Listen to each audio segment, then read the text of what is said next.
ಪುತ್ತೂರು ಶ್ರೀ ಮಹಲಿಂಗೇಶ್ವರ ದೇವಸ್ಥಾನದಲ್ಲಿ ಸಂಭ್ರಮದ ಜಾತ್ರೋತ್ಸವ ನಡೀತಾ ಇದ್ದು, ನಾಳೆ ಉಳ್ಳಾಲ್ತಿಯಮ್ಮನವರ ಕಿರುವಾಳು ಬಲ್ನಾಡಿನಿಂದ ಮಹಲಿಂಗೇಶ್ವರ ದೇವರ ಭೇಟಿಗೆ ಸಾಗಲಿದೆ ಅಂತ ರವಿಕೃಷ್ಣ ಭಟ್ ಕಲ್ಲಾಜೆ ಹೇಳಿದರು. ಅವರು ಮಾಧ್ಯಮದೊಂದಿಗೆ ಮಾತನಾಡಿ, ಕಿರುವಾಳು ಸಾಗುವ ವೇಳೆ ಜನಸಂದಣಿ ಉಂಟಾಗಲಿದ್ದು ಭಕ್ತರಿಗೆ ಪ್ರಸಾದ ವಿತರಣೆ ಕಷ್ಟವಾಗಲಿದೆ. ಈ ನಿಟ್ಟಿನಲ್ಲಿ ಬೆಳಗ್ಗೆ 9 ರಿಂದ ಮಧ್ಯಾಹ್ನ 1 ಗಂಟೆಯ ತನಕ ಹಾಗೂ ಅಪರಾಹ್ನ 3 ಗಂಟೆಯಿಂದ ಭಂಡಾರ ಹೊರಡುವಲ್ಲಿಯ ತನಕ ದಂಡನಾಯಕ ಉಳ್ಳಾಲ್ತಿ ದೈವಸ್ಥಾನದ ಭಂಡಾರದ ಮನೆಯಲ್ಲಿ ಪ್ರಸಾದ ವಿತರಣೆಯ ವ್ಯವಸ್ಥೆ ಇರುತ್ತೆ ಎಂದರು. ಇನ್ನು ಈ ಸಲದ ಬಲ್ನಾಡು ನೇಮೋತ್ಸವ ಇದೇ ಬರುವ ಏಪ್ರಿಲ್ 27ರಂದು ಭಂಡಾರ ತೆಗೆದು 28ರಂದು ಜರುಗಲಿದೆ. ಈ ಸಂದರ್ಭದಲ್ಲಿ ಉಳ್ಳಾಲ್ತಿಗೆ ಸೀರೆ ಹಾಗೂ ಕುಂಕುಮವನ್ನ ಹರಕೆ ಕೊಡುವವರು ಕಾಟನ್ ಸೀರೆಗಳನ್ನು ಹಾಗೂ ಶುದ್ಧ ಕುಂಕುಮವನ್ನ ಮಾತ್ರ ಹರಕೆ ರೂಪದಲ್ಲಿ ಭಂಡಾರಕ್ಕೆ ಸಮರ್ಪಿಸಿ, ಪ್ಲಾಸ್ಟಿಕ್ ನಮೂನೆಯ ಪಾಲಿಸ್ಟರ್ ಸೀರೆಗಳು ಮತ್ತು ಕುಂಕುಮವೆನ್ನುವ ಹಾನಿಕಾರಕ ಕೆಂಪು ಹುಡಿಯು ಯಾವುದೇ ಉಪಯೋಗವಿಲ್ಲದೆ ಭಕ್ತರಿಗೂ ಪರಿಸರಕ್ಕೂ ಹಾನಿಯಾಗ್ತಾ ಇದೆ ಅಂತ ಹೇಳಿದರು. ಪ್ರತಿ ವರ್ಷವೂ ಭಕ್ತರ ಸಂಖ್ಯೆ ತುಂಬ ಜಾಸ್ತಿ ಆಗ್ತಾ ಇದೆ. ಆದರೆ ಅಲ್ಲಿ ರೋಡಿನ ವ್ಯವಸ್ಥೆ ಆಗಲಿ, ರೋಡಲ್ಲಿ ಬರುವಾಗ ಆಗಲಿ ಬಹಳ ಸಮಸ್ಯೆಗಳಾಗ್ತಾ ಉಂಟು. ಅಂದರೆ ರೋಡಲ್ಲಿ ವಿಪರೀತ ರಶ್ ಆಗಿ ಬಂದಂಥ ಭಕ್ತರಿಗೆಲ್ಲ ಪ್ರಸಾದ ವಿತರಣೆ ಬಹಳ ಕಷ್ಟವಾಗ್ತಾ ಇದೆ. ತುಂಬ ಜನ ಭಕ್ತರು ಪ್ರಸಾದ ಸಿಗದೆ ಹೋದಂಥವರು ಇದ್ದಾರೆ. ಆ ದೃಷ್ಟಿಯಿಂದ ಈ ಸಲ ನಾವು ಬೆಳಿಗ್ಗೆ 9 ಗಂಟೆಯಿಂದ ಮಧ್ಯಾಹ್ನ 1 ಗಂಟೆ ತನಕ ಹಾಗೂ ಮಧ್ಯಾಹ್ನ 3 ಗಂಟೆಯಿಂದ ಸಂಜೆ ಕಿರುವಾಳು ಹೊರಡುವ ತನಕ ಬಲ್ನಾಡಿನ ಭಂಡಾರದ ಮನೆಯಲ್ಲಿ ಪ್ರಸಾದ ವಿತರಣೆಯ ವ್ಯವಸ್ಥೆಯನ್ನು ಕೈಗೊಂಡಿದ್ದೇವೆ.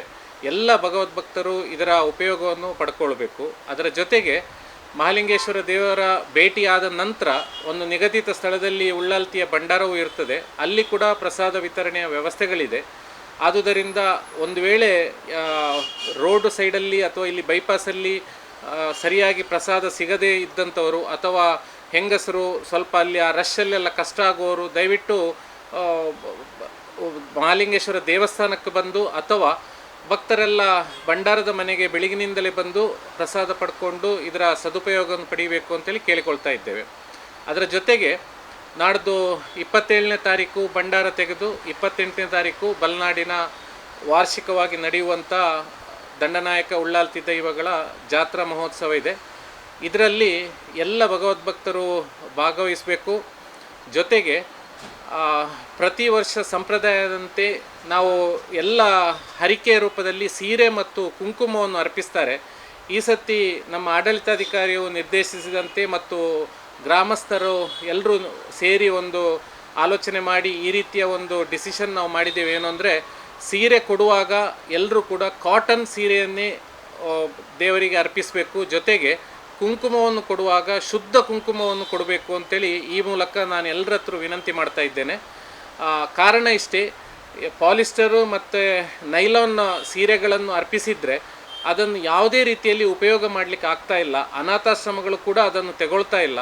ಅದು ಇಡೀ ಪರಿಸರದಲ್ಲಿ ಬಿದ್ದು ಅಥವಾ ಅಲ್ಲೇ ಅದು ಮೂಲೆ ಪಾಲಾಗಿ ಹೊರಳೆ ಬಂದು ಹಾಳಾಗ್ತಾ ಇದೆ.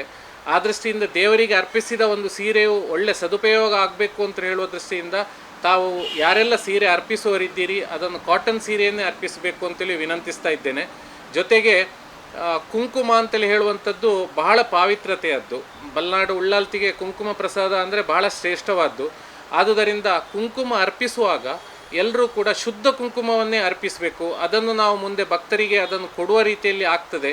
ಇಲ್ಲದಿದ್ದರೆ ಕುಂಕುಮದ ಕಲರಿನ ಕೆಂಪು ಬಣ್ಣವನ್ನು ನಾವು ಕುಂಕುಮ ಅಂತೇಳಿ ಭಕ್ತರಿಗೆ ಕೊಡಲಿಕ್ಕೂ ಸರಿಯಾಗುವುದಿಲ್ಲ.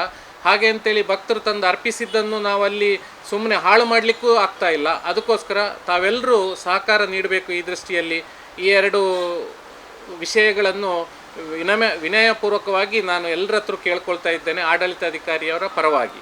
ಧನ್ಯವಾದಗಳು. ಹಾಯ್ ಅಮ್ಮ. ಹಾಯ್. ಇವತ್ತು ನನ್ನ ಫ್ರೆಂಡ್ ಒಬ್ಳು ಅವ್ರ ಅಮ್ಮಂಗೆ ಸರ್ಪ್ರೈಸ್ ಗಿಫ್ಟ್ ಕೊಟ್ಲು ಗೊತ್ತಾ? ಬರ್ಡೇನಾ? Special day. ಏನ್ ಗಿಫ್ಟ್ ಕೊಟ್ಲು?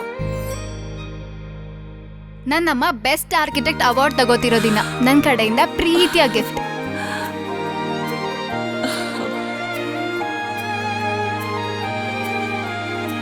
ಉಳಿಯಾ ಜ್ಯುವೆಲ್ಸ್, ಸೌಂದರ್ಯಕ್ಕೆ ಸಾಂಪ್ರದಾಯಿಕ ಕೊಡುಗೆ. ನಿಖರ ಸುದ್ದಿ, ಸದಭಿರುಚಿಯ ಕಾರ್ಯಕ್ರಮ. ನೀವು ನೋಡ್ತಾ ಇದ್ದೀರಾ ಕಹಳೆ ನ್ಯೂಸ್, ಸಮಾಜದ ಜಾಗೃತಿಗಾಗಿ ವಸ್ತುನಿಷ್ಠ ವರದಿ.